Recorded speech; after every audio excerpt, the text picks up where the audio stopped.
Saya nak tanya MB Selangor duduk situ tak? So saya nak cabar dia. Awak nak buka 500 ekar, ladang babi beratus ribu kat situ, pergi awak duduk situ. Dia dengan esko-esko sekali duduk situ. Di negara maju, kalau ada satu benda perkara apa kita nak buat ladang besar-besaran macam ini, mereka akan tanya penduduk tau tuan-tuan. Sama ada penduduk setuju ke tidak untuk buat ladang macam ini. So Kerajaan Selangor ni ada tanya penduduk tak? Nak buat ladang ke tidak sebelum dia pacak ladang itu.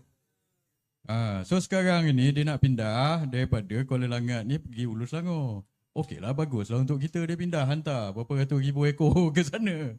Tapi pada orang Hulu Selangor, orang Hulu Selangor setuju ke?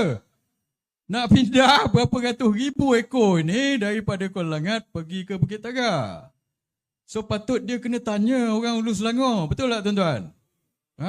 Dia kena buat libat urus.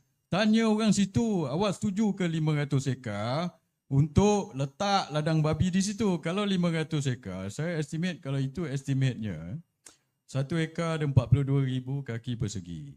Katakan 1 ekor babi pakai 40 kaki persegi. Katakanlah So maksudnya berapa? 1,000 ekor 1 ekar. Kalau dah 500 ekar berapa? Betul lah 250,000 ke setengah juta babi. Nak kita transfer ke situ. Rakyat Hulu Selangor ada setengah juta ke? Saya tak tahu. Cuba tanya. Kalau rakyat Hulu Selangor, Bukit Tagar, dalam live ni siapa daripada Bukit Tagar? Berapa rakyat Bukit Tagar tu? Ada setengah juta? Ada 250,000? Mungkin 25,000. Betul? Kalau transfer 250,000 ekor dekat situ, satu orang manusia ada 10 ekor? So macam mana kalau saya duduk di situ? Saya tak setuju tuan-tuan. Kerajaan Negeri Selangor bukan saja kena tanya agensi-agensi yang kerajaan ni, expert-expert so-called pakar-pakar dia ni, kena tanya rakyat, awak setuju tak? Sebab dalam economics dia ada such thing, siapa orang ekonomi tahu, nama dia externality. Saya dulu belajar ekonomi. Externality ni maksudnya kesan sampingan. Orang tu buat untung berpuluh-puluh juta, tapi yang kena bau ni siapa? Kita.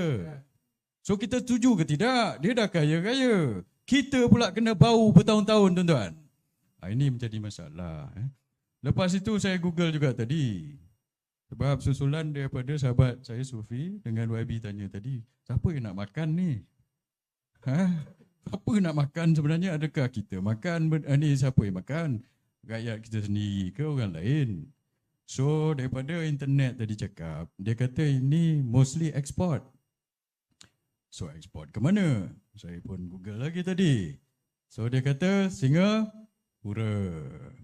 So kita ternak beratus ribu babi kat sini untuk bagi orang Singapura makan, tuan-tuan. Makan babi.